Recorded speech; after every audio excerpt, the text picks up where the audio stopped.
PT 365 updated 1। इससे पहले एक इंट्रोडक्शन वीडियो आई है और ये पहली वीडियो है जिसमें पॉलिटी गवर्नेंस के बारे में बात करने वाला हूँ। इसमें 12 पार्ट हैं और इसको मैं 2 पार्ट में निकालूंगा। एक होगा पार्ट 1 क्लॉज ए, जिसमें 1.1 से लेके 1.6 तक मैं पूरा कवर करूँगा और फिर सेकेंड पार्ट में 1.7 से लेके 1.12 तक कवर करूँगा। तो स्टार्ट कर रहे हैं polity and governance system of जजेस अपॉइंटमेंट इन इंडिया। पहली न्यूज़ है, इम्पॉर्टेंट है। रिसेंटली सुप्रीम कोर्ट ने ये पूछा है गवर्नमेंट से कि क्लैरिफाई करो स्टेटस ऑफ 55 रिकमेंडेशन जो कोलिजन पे बने हैं फॉर जुडिशियल अपॉइंटमेंट, जितने भी वेरियस हाई कोर्ट्स के लिए। तो सिस्टम ऑफ जजेस अपॉइंटमेंट इन इंडिया, इसको हमें पहले समझना पड़ेगा।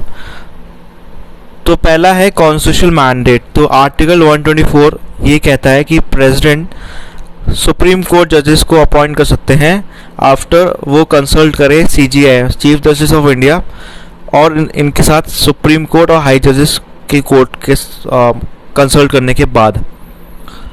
आर्टिकल 217 ये बोलता है कि हाई कोर्ट के जजेस को अपॉइंटमेंट के लिए प्रेसिडेंट को कंसल्ट करना पड़ेगा, CJI को, गवर्नर को और चीफ जस्टिस हाई कोर्ट के जो कंसर्न है। ठीक है। कोलिजन सिस्टम की बात करें तो कोलिजन सिस्टम, जितने भी लोग हैं जिन्होंने कॉन्स्टिट्यूशन पढ़ा है सबको पता है कोलिजन सिस्टम अभी भी फॉलो हो रहा है। ये एक सिस्टम है जहाँ पे कमेटी होती है CJI की और 4 सीनियर जजेस ऑफ सुप्रीम कोर्ट और 3 मेंबर्स होते हैं हाई कोर्ट के। अगर अपॉइंटमेंट हो रही है हाई कोर्ट की, वो डिसीजन लेते हैं रिलेटेड टू अपॉइंटमेंट और ट्रांसफ़र ऑफ जजेस सुप्रीम कोर्ट या हाई कोर्ट के। जो 3 जजेस केस है फ्रॉम 1981 टू 1998, ये कोलिजन सिस्टम सेटअप करती है और ये 3 जजेस केस बहुत ही इम्पोर्टेंट है, जो आपको मैं इस टेबल में आपको देख के समझ आ जाएगा। तो पहला जो जज केस हुआ था 1981 में हुआ था, SP गुप्ता केस। इसमें सुप्रीम कोर्ट ने ये रूल आउट करा था कि केस में ये हुआ था, सुप्रीम कोर्ट ने रिकमेंडेशन दी थी प्रेसिडेंट को कि वो रिफ्यूज़ कर सकते हैं कोजेंट रीजंस पे। तो मतलब यहाँ पे प्रेसिडेंट के पास थोड़ी पावर ज़्यादा जा रही है, इसलिए बोला जाता है कि एग्जीक्यूटिव को थोड़ी पावर ज़्यादा मिली थी फर्स्ट जजेस केस में। हाउएवर सेकंड जजेस केस में जो 1993 को हुआ था, उसमें थोड़ी चीज़ें बदली थी।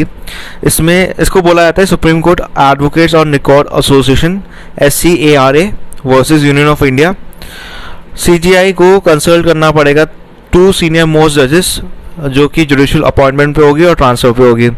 हाउएवर यहाँ पे कोई ऑब्जेक्शन रेज नहीं कराएगा एग्जीक्यूटिव के अपॉइंटमेंट पे, मतलब एग्जीक्यूटिव ने कोई ऑब्जेक्शन नहीं रेज करा था अपॉइंटमेंट पे। कोलिजन जो है वो हो भी सकता है, नहीं भी हो सकता, और चेंज द रिकमेंडेशन, और वो बाइंडिंग होगा एग्जीक्यूटिव पे। ठीक है। थर्ड जजेस केस में जो 1998 में, मतलब 6 साल बाद हुआ था, उसमें ये बोला गया था CJI है उनको 4 सीनियर मोस्ट जजेस को सुप्रीम कोर्ट के उनको कंसल्ट करना पड़ेगा ताकि वो अपना एक ओपिनियन फॉर्म करे जुडिशियल अपॉइंटमेंट पे या ट्रांसफ़र पे। यहाँ पे रिलेटेड इन्फॉर्मेशन पे हम देख लेते हैं national judicial appointment commission एनजैक 99th constitutional amendment act important है क्योंकि ये क्रिएट करता है एनजैक, जो कि प्रपोज हुआ था एज अ कॉन्स्टिट्यूशनल बॉडी और रिप्लेस करेगा अगर आता है तो कोलिजन सिस्टम को फॉर द अपॉइंटमेंट ऑफ जजेस।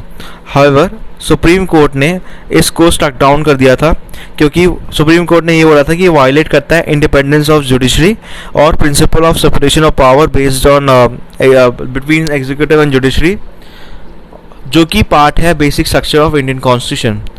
तो इससे रिस्टोर हो गया था कोलिजन सिस्टम जो पहले से चलता आ रहा था। सेकेंड में है ड्राफ्ट मेमोरेंडम ऑफ प्रोसीजर 2016 का, जिसमें गवर्नमेंट ने ड्राफ्ट करा था कुछ फ्रेश सेट ऑफ गाइडलाइंस जो कि अपॉइंटमेंट करती है फॉर हाई जुडिशरी। हाउएवर कोई एग्रीमेंट नहीं हुआ था जुडिशरी और गवर्नमेंट के बीच में, इसलिए अभी तक नहीं हुआ ये। रिलेटेड न्यूज़ में बात कर लेते हैं। सुप्रीम कोर्ट ने इन्वोक करा है article 224A for the appointment of retired judges as ad hoc judges to higher court, specially वहाँ पे जहाँ पे केसेस बहुत ज़्यादा पेंडिंग है। अब ये समझना ज़रूरी है कि एड हॉक जजेस क्या होते हैं। आर्टिकल 127 और 224 क्लॉज ए प्रोवाइड करता है अपॉइंटमेंट ऑफ एड हॉक जजेस जो कि सुप्रीम कोर्ट और हाई कोर्ट में होते हैं। आर्टिकल 127 एड्रेस करता है लैक ऑफ कोरम ऑफ जजेस, जिसमें CGI आता है with previous consent of president, और जब कंसल्टेशन होती है CGI of high court concern जो अपॉइंट करते हैं जजेस ऑफ एन एड हॉक जज। आर्टिकल 224 में ये बोला जाता है कि जो एडिशनल या एक्टिंग जज है वो अपॉइंट हो सकते हैं फॉर अ पीरियड, बट वो एक्सीड नहीं करेंगे 2 साल या 62 ऑफ एज, जो भी अर्लियर हो, ताकि वो मतलब जो एड्रेस कर रहे हैं temporary rise in the business of high court. Article 224 clause A ये बोलता है कॉन्स्टिट्यूशन का कि वो अलाउ कर 224 क्लॉज ए अलाउ करता है chief justice of high court कि वो अपॉइंट कर सकता है कोई भी पर्सन जो कि जज रहा हो अर्लियर, ताकि वो सिट करे एज अ जज ऑफ कोर्ट, पर यहाँ पे कंसर्न होगी प्रेसिडेंट की। ये इन्वोक हुआ है 3 बार पहले, और इसमें बहुत सारे स्टेट लगे हैं जो बहुत ईयर्स तक रहे हैं। नेक्स्ट जो न्यूज़ है वो है सेडिशन लॉ ऑफ इंडिया।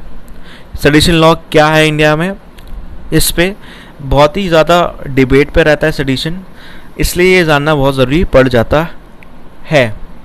तो सुप्रीम कोर्ट ने रिजेक्ट करा है प्ली जो कि आर्ग्यू कर रहा है reexamine constitutional validity section 124A of IPC जो कि डील करता है सेडिशन पे। अब यहाँ पे इम्पॉर्टेंट चीज़ है, इस सेक्शन 124A बात कर रहा है, आर्टिकल अलग होता है, सेक्शन अलग होते हैं, और सेक्शन CPC CRPC के भी होते हैं।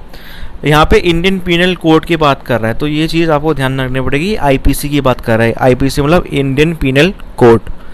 बैकड्रॉप क्या है इसका, ये लॉ ड्राफ्ट हुआ था 1837 में थॉमस मैकॉले ने, जो कि एक ब्रिटिश हिस्टोरियन पॉलिटिशियन थे, बट वो एक्सप्लिटली ओमिट हो गए थे जब IPC इनैक्ट हुआ था, मतलब हट गया था इवेंचुअली। सेक्शन 124A इंसर्ट हुआ था 1870s में, और ये अमेंडमेंट के थ्रू हुआ था, और ये इंट्रोडक्शन किसने करा था, सर जेम्स स्टीफन ने, जो कि उनको लगा कि एक स्पेसिफिक सेक्शन होना चाहिए डील अप करे ऑफेंस के। ये उनमें से है जो एक ड्रैकोनियन लॉ है, और ये बहुत सारी वॉइसेस को ख़त्म करता है। फर्स्ट केस जो हुआ था ना 1891 में हुआ था, जब जोगेंद्र चंद्र बोस जो एडिटर थे न्यूज़पेपर बंगोबासी, जिनने एक बुक पब्लिश करी थी, इन आर्टिकल पब्लिश करा था criticising age of consent bill.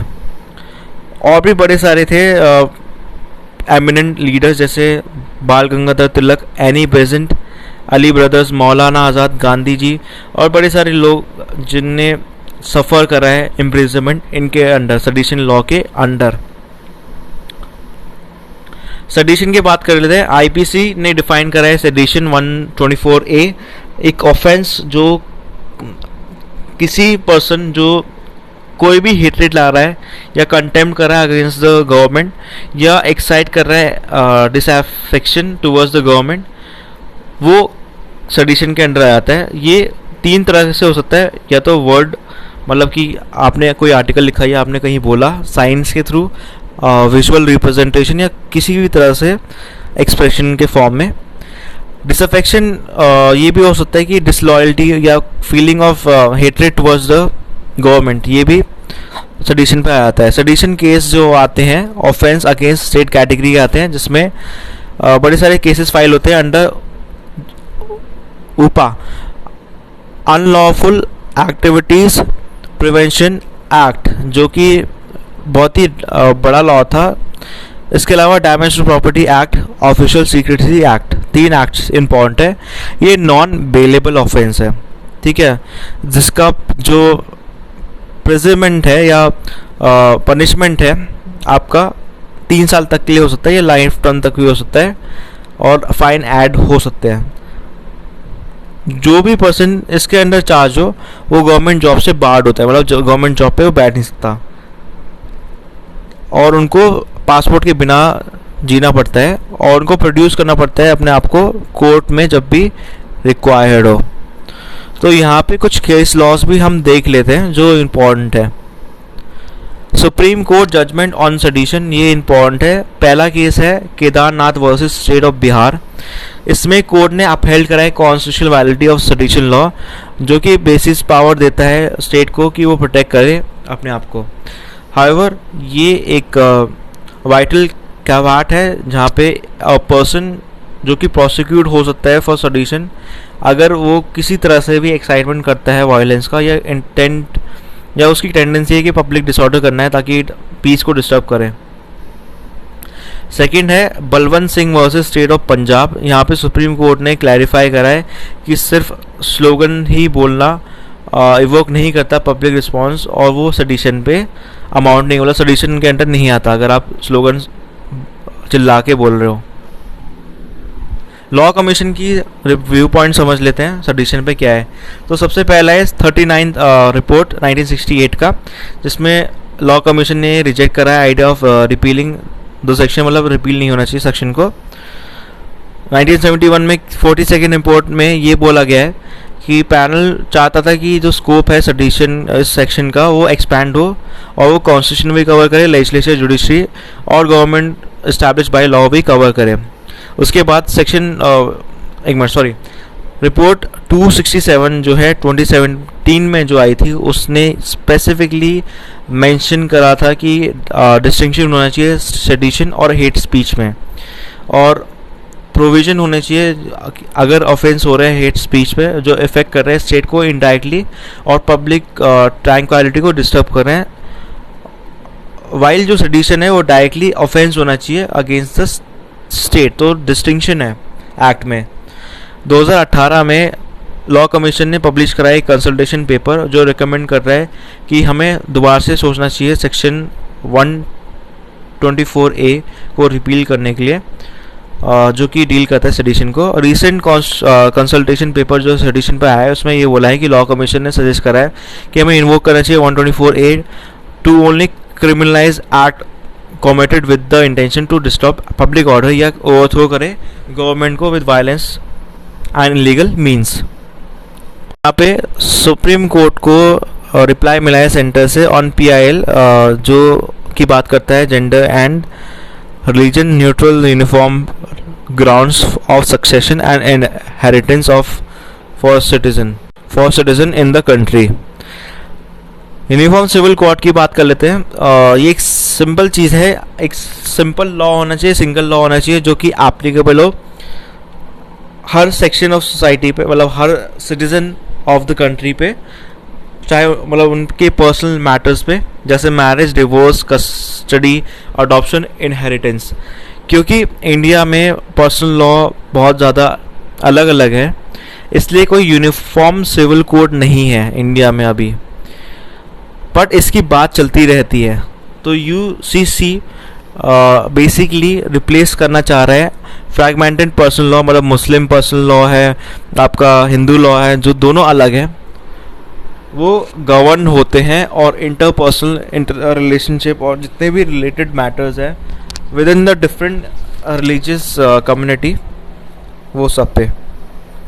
Article 44 of the constitution ये ले आउट करता है कि स्टेट जो है वो सिक्योर करे uniform civil code for citizen throughout the territory of India.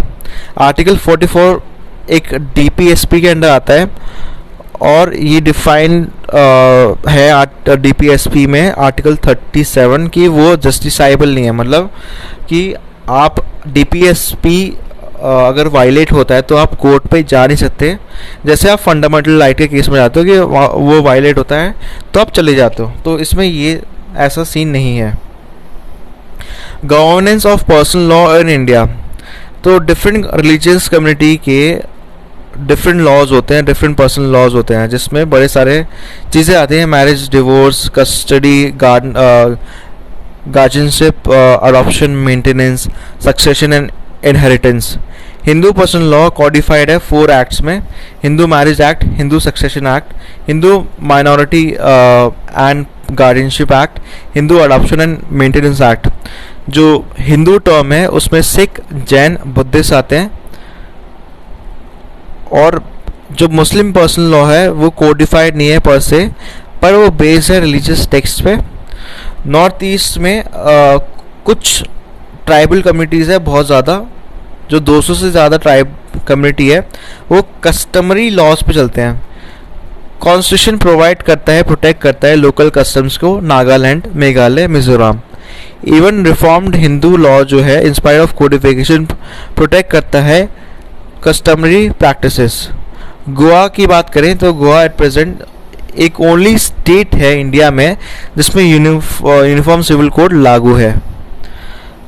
वो भी इसलिए क्योंकि जो पोर्चुगल सोसाइटी है सिविल कोड ऑफ 1867 वो कंटिन्यू इम्प्लीमेंट करता है इवन आफ्टर जो मतलब जब गोवा एनेक्स रहा था 1961 तक, उसके बाद इंडिपेंडेंस को मिली, उसके बाद भी अप्लाई होता है to all the goons. Goons मतलब वहाँ की जो कम्युनिटी है उनको बोलते हैं, इरिस्पेक्टिव कि क्या रिलीजन है, क्या एथनिक कम्युनिटी है।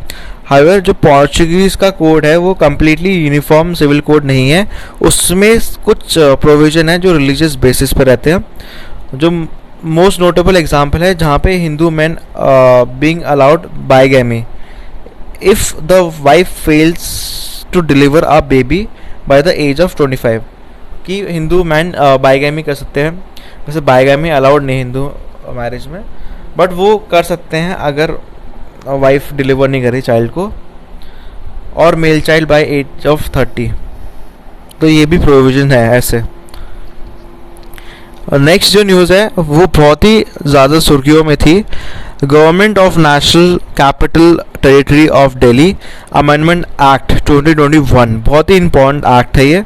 Recently government of national capital territory of Delhi ने ये एक्ट पास करा है 2021 का, और इसमें ये न्यूज़ में बहुत रहा है, और इवेंचुअली दिल्ली और लेफ्टिनेंट गवर्नर की जो टसल थी बहुत पहले से चली आती है।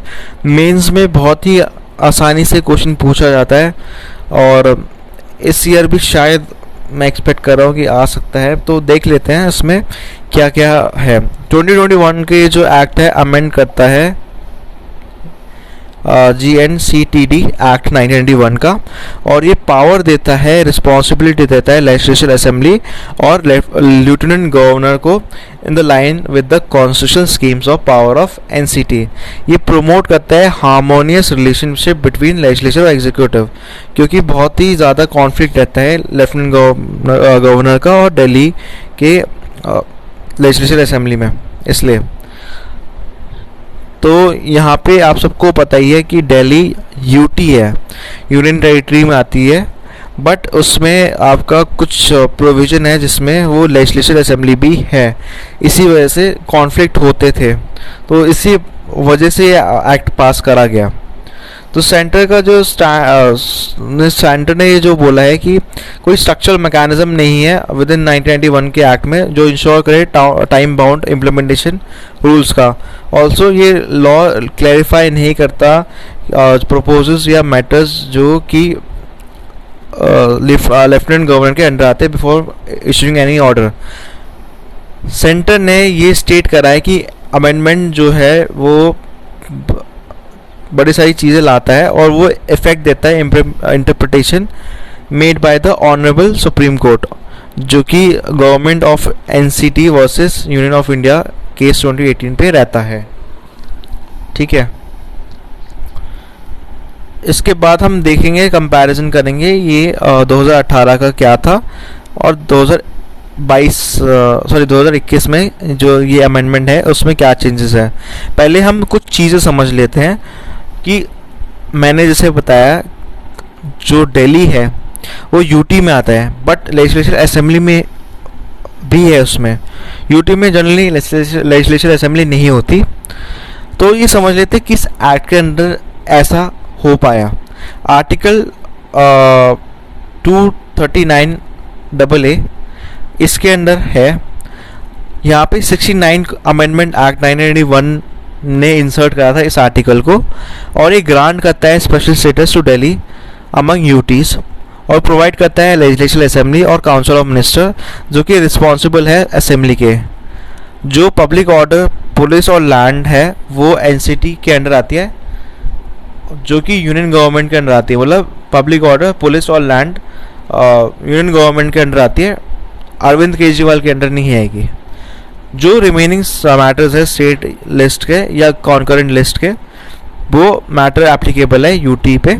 और लेजिस्लेचर असेंबली मतलब अरविंद केजरीवाल के पास पावर है कि वो लॉ बना सकती है इस मैटर्स पे। पुडुचेरी का केस भी इम्पोर्टेंट है क्योंकि पुडुचेरी में भी सेम चीज़ है। कुछ सीएम जो थे पुडुचेरी के, उन्हें प्रोटेस्ट करा against continual interference of LG, और ये डेली अफेयर्स में होता था पुडुचेरी गवर्नमेंट का, और उनने बड़े सारे एलिगेशन लाए पैरेलल एडमिनिस्ट्रेशन के लिए। जो मद्रास हाई कोर्ट है उनने क्लैरिफिकेशन मांगी है सेंट्रल गवर्नमेंट से और रूल आउट कराई कि एलजी है उनको एड एंड एडवाइस के साथ काम करना चाहिए काउंसिल ऑफ मिनिस्टर की, ना कि वो इंटरफेयर करे डेली मैटर्स पे। आर्टिकल 239 क्लॉज ए क्लॉज 1 ये इम्पोर्टेंट है आर्टिकल। यहाँ पे आपको ये चीज़ कॉमन लिखेगी 239 दोनों में सेम है, बस इसमें एक क्लॉज 1 है जो अलाउ करता है पार्लियामेंट को कि वो क्रिएट कर सकता है लॉ पुडुचेरी का, और पार्लियामेंट इनैक्ट कर सकता है government of union territories act 1963 जो कि गवर्न करता है पुडुचेरी। और वहाँ पे लेजिस्लेचर असेंबली भी होगी जो जिनके पास पावर है कि वो लॉ बना सकती है किसी भी मैटर्स पे जो कि स्टेट लिस्ट पे आती है या कॉन्करेंट लिस्ट पे आती है। इसके अलावा रिसेंटली प्रेसिडेंशियल रूल जो इम्पोज हुआ है पुडुचेरी में, उसमें रिकमेंडेशन है लेफ्टिनेंट गवर्नर की कि वो कोई भी नो पार्टी क्लेम नहीं हो जो फॉर्म करे गवर्नमेंट को, following loss of vote of confidence by the previous government. अब यहाँ पे कंपैरिजन बहुत ही अच्छा ड्रॉ हो रहा है जो आप टेबल पे देख के समझ सकते हो। तो पहला है मीनिंग ऑफ गवर्नमेंट। हम कंपेयर करेंगे, पहले मैं राइट में बोलूँगा 2018 का government of NCT of Delhi versus union of India का केस, और फिर क्या अमेंडमेंट हुई है 2021 में। तो मीनिंग ऑफ गवर्नमेंट 2018 में एलजी बाउंड होगा aid and advice of council of minister in the matter जो डायरेक्टली नहीं है under the control of LG. यहाँ पे 2021 में जो गवर्नमेंट है उसमें उसका मतलब है लॉ में कि legislative assembly shall mean the LG, ठीक है। सेकंड है LG concurrence on executive orders 2018 में बारिंग पुलिस, पब्लिक ऑर्डर और land LG concurrence is not required on other issues, मतलब कि इन मैटर्स को छोड़ के किसी और में कॉन्करेंस अलाउड नहीं है। हाउएवर जो डिसीजन था सीओएम का वो कम्युनिकेट हो सकता है एलजी को। रिक्वायरिंग प्रायर कॉन्करेंस लिeutenant government would absolutely negate the ideas of representation government and democracy conceived for the NCT of Delhi। मतलब कि बेसिकली लेजिस्लेटिव असेंबली यहाँ पे ज़्यादा काम करेगी, और अगर लेफ्टिनेंट गवर्नमेंट को करना है तो वो बात कर सकती है, और ये कंसीव होगा under the article 239 clause A of the constitution. 2021 में जितने भी एग्जीक्यूटिव की एक्शन है गवर्नमेंट के द्वारा, चाहे वो एडवाइस पे लिए हो मिनिस्टर के या वैसे भी लिए हो, वो एलजी के नाम पे होंगे। कुछ मैटर्स पे जो स्पेसिफाइड है एलजी के लिए उसका ओपिनियन ऑब्टेन्ड होगा बिफोर टेकिंग कोई भी executive action on the decision of minister या काउंसिल ऑफ मिनिस्टर, ठीक है। तो एलजी के यहाँ पे थोड़े पावर ज़्यादा बड़ा ही है वैसे आप देखें तो। यहाँ पे कुछ चीज़ें नई नहीं है 2021 के जो अमेंडमेंट हुआ है, inquiry by the assembly into administration decision. तो यहाँ पे लेजिस्लेटिव असेंबली नहीं बना सकती कोई भी रूल ताकि वो इनेबल करे कमेटी को कंसिडर करने के लिए कोई भी matters day to day administration या एडमिनिस्ट्रेशन जो कैपिटल की हो रही है, कोई भी इंक्वायरी कंडक्ट कर रहा है एडमिनिस्ट्रेशन डिसीजन पे, कोई भी रूल जो कॉन्ट्रोवेंट कर रहा है प्रोविजन के, और वो बिफोर द कमेंसमेंट जो इस एक्ट के बाद वो सारे एक्ट वॉइड हो जाएंगे। LG assent to bill passed by the legislative assembly. LG assent नहीं देगा और पास करेगा बिल को प्रेसिडेंट पे for the consideration of any bill जो कि इंसिडेंटली कवर कर रहे हैं मैटर्स जो कि फॉल कर रहे हैं outside the preview of powers conferred on the legislative assembly. तो LG के पास पावर है कि वो रेफर कर सकते हैं कोई मैटर प्रेसिडेंट पे अगर कोई डिसएग्रीमेंट है. ठीक है.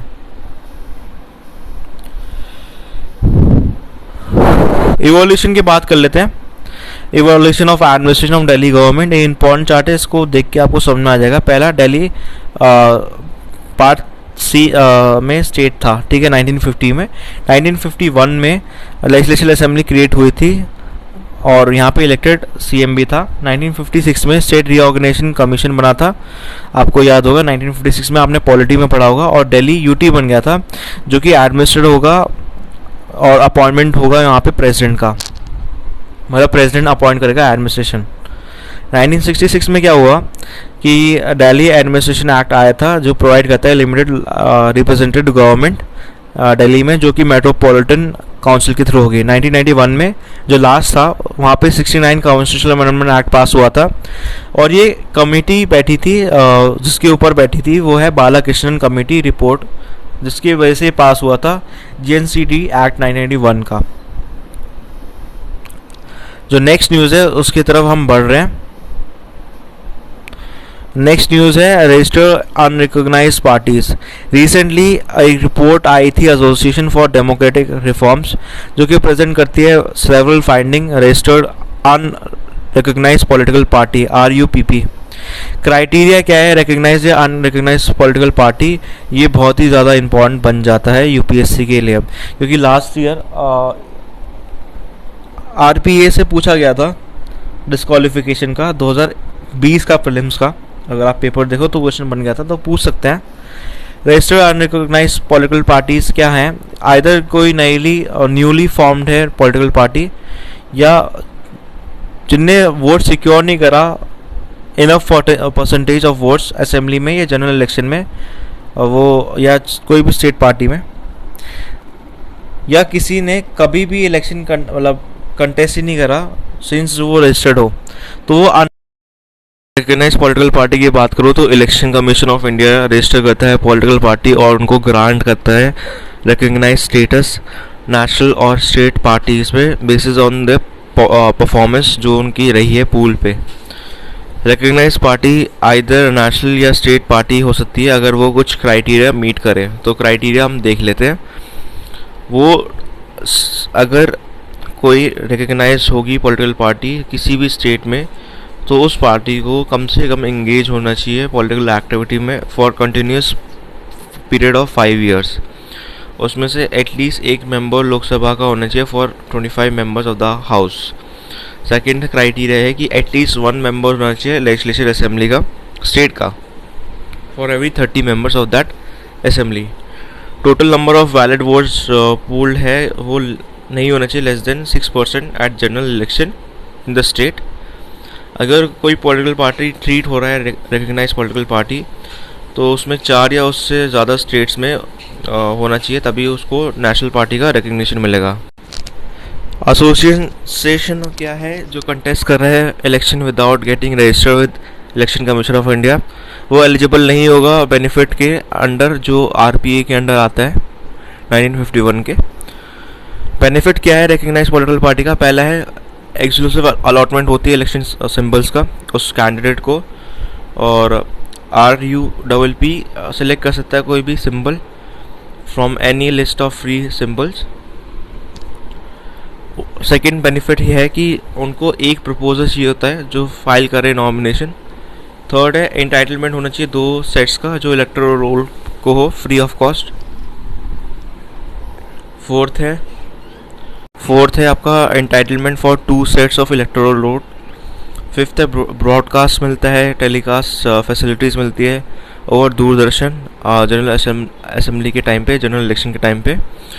और उनको मैक्सिमम 40 स्टार कैंपेनर्स मिल सकते हैं और RUPP नॉमिनेट कर सकता है एक मैक्सिमम 20 स्टार कैंपेनर्स. वो एलिजिबल होते हैं, लास्ट पॉइंट है, एलिजिबल होते हैं subsidise land for property offices.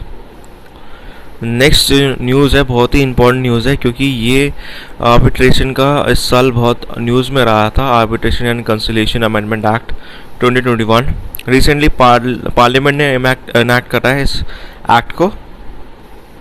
Backdrop समझ लेते हैं, बैकड्रॉप क्या है इसका। बैकड्रॉप ये है कि जो आर्बिट्रेशन एंड कंसिलिएशन एक्ट है 1996 का, वो इनैक्ट हुआ है ताकि वो कंसोलिडेट करे, अमेंड करे लॉ को related to domestic arbitration, international commercial arbitration और enforcement related to foreign arbitral awards और law related to conciliation. Further जो एक्ट था अमेंड हुआ था 2015 में, जिसमें आर्बिट्रेशन प्रोसेस को फ्रेंडली करा गया, कॉस्ट इफेक्टिव करा गया और इंश्योर करा speedy disposal and neutrality of arbitrators. फिर ये 2019 में अमेंड हुआ था जो प्रमोट करता है इंस्टीट्यूशनल आर्बिट्रेशन कंट्री में। इसकी बात करूं तो 2020 में एक ऑर्डिनेंस पास हुआ आर्बिट्रेशन कंसिलिएशन का, जो कि इंश्योर करता है स्टेक होल्डर्स को कि वो अपॉर्चुनिटी मिले और वो अनकंडीशनल स्टे ले एनफोर्समेंट ऑफ आर्बिट्रेशन अवार्ड्स। अब 2021 के जो अमेंडमेंट है वो समझ लेते हैं। ये रिप्लेस करता है ऑर्डिनेंस 2020 का कि फीचर्स क्या है। पहला है ऑटोमेटिक स्टे मिलता है अवार्ड्स में। बिल क्लैरिफाई करता है कि स्टे होना चाहिए आर्बिट्रल अवार्ड में अगर वो ग्रांट होता है कोर्ट के द्वारा, even during the pendency of setting aside application. ये प्राइमा फैसा सेटिस्फाई हो कि रेलिवेंट आर्बिट्रेशन एग्रीमेंट जो है अगर फ्रॉड या करप्शन की वजह से हुआ है। प्रेजेंटली 1996 के एक्ट ने अलाउ करा है पार्टी को कि वो फाइल कर सकते हैं application. However according to 2015 act automatic stay grant नहीं होगा operation of award just by merely filing an application to set aside.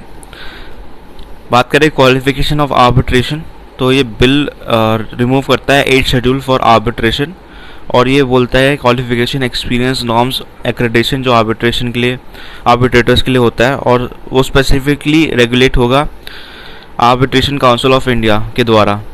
ठीक है, यहाँ पे ये समझना ज़रूरी है कि ADR मैकेनिज्म क्या होता है।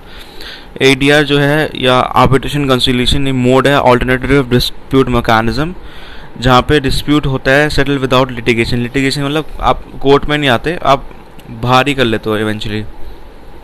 ADR मैकेनिज्म फैसिलिटेट करता है पार्टी को डील करे अंडरलाइंग इश्यूज में और बहुत ही कॉस्ट इफेक्टिव मैनर में होता है, मतलब आसानी से होता है और टाइम भी बचता है यहाँ पे। तो यहाँ पे कुछ डिफरेंस भी है कि ADR का क्या है। आर्बिट्रेशन जो होता है उसमें जो अवार्ड होता है बाइंडिंग होता है, मतलब जो आर्बिट्रेटर होता है अगर वो कुछ बोल रहा है तो वो बाइंडिंग है। नेगोशिएशन मतलब वॉलंटरी होता है कि दो पार्टीज मिलती है और वो नेगोशिएट करती है थर्ड पार्टी के साथ। और थर्ड है कंसिलिएशन में। आर्बिट्रेशन कंसिलिएशन में ये अंतर है कि आर्बिट्रेशन बाइंडिंग होता है, जो आर्बिट्रेटर है उसका जो वर्डिक्ट है वो बाइंडिंग होता है, पर कंसिलिएशन में ऐसा नहीं होता। मीडिएशन में वही है कि आप फैसिलिटेटेड नेगोशिएशन होता है, मीडिएटर हेल्प करता है, अगेन बाइंडिंग नहीं होता।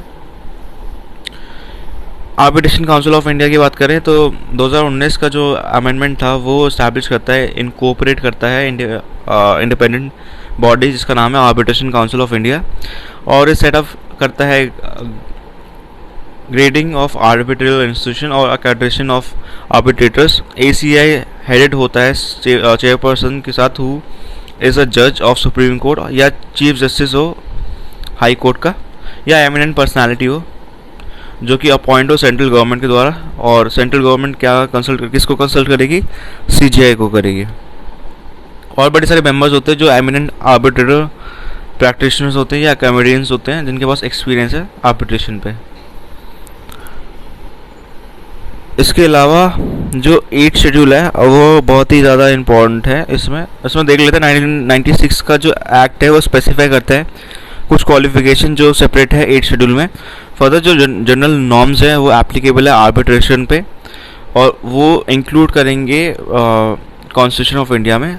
8 शेड्यूल की बात करूं तो यहाँ पे बताया है कि आर्बिट्रेटर्स जो हैं पहले तो एडवोकेट होना चाहिए अंडर एडवोकेट्स एक्ट 1961, उनके साथ 10 साल का एक्सपीरियंस होना चाहिए। और सेकेंड है कि ऑफिसर होना चाहिए इंडियन लीगल सर्विस के। रिलेटेड न्यूज़ की बात कर लेते हैं। यहाँ पे नीति आयोग ने लॉन्च करा है online dispute resolution handbook. ODR resolution होता है डिस्प्यूट का आउटसाइड कोर्ट, बेसिकली स्मॉल और मीडियम वॉल्यू केसेस पे होता है और डिजिटल टेक्नोलॉजी के साथ और टेक्निक के साथ सॉल्व होते हैं, जैसे मीडिएशन, आर्बिट्रेशन और नेगोशिएशन। ODR रियलाइज करता है नोशन दैट कोर्ट सर्व नहीं कर सकता एट अ प्लेस, क्योंकि कोर्ट में ऑलरेडी केस इतने ज़्यादा होते हैं, तो ये अच्छा मैकेनिज्म हो सकता है।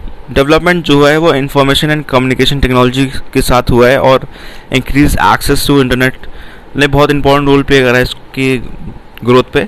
ODR एक की रोल प्ले करता है क्योंकि वो जो आइडियल है इंस्टाइन होता है जो कॉन्स्टिट्यूशन में कि access to justice for all, उसको फुलफिल करता है। मॉडल्स जो ODR के अंदर आते हैं वो है ऑप्ट इन मॉडल, जिसका है voluntary enter into mediation. Second है ऑप्ट आउट मॉडल, ये मैंडेटरी होता है कि एंटर करना पड़ेगा मीडिएशन फॉर एटलीस्ट 1 सेशन, और पार्टी उसके बाद उनके पास लिबर्टी है कि वो ऑप्ट आउट कर सकते हैं बाद में। एवोल्यूशन की बात करें तो ये बहुत ही ज़्यादा इम्पॉर्टेंट बन जाता है कि कैसे ODR का एवोल्यूशन हुआ था। पहला है national internet exchange of India adopted हुआ था और इसका नाम है IN domain name dispute resolution policy INDRP, जो कि प्रोवाइड करता है ODR।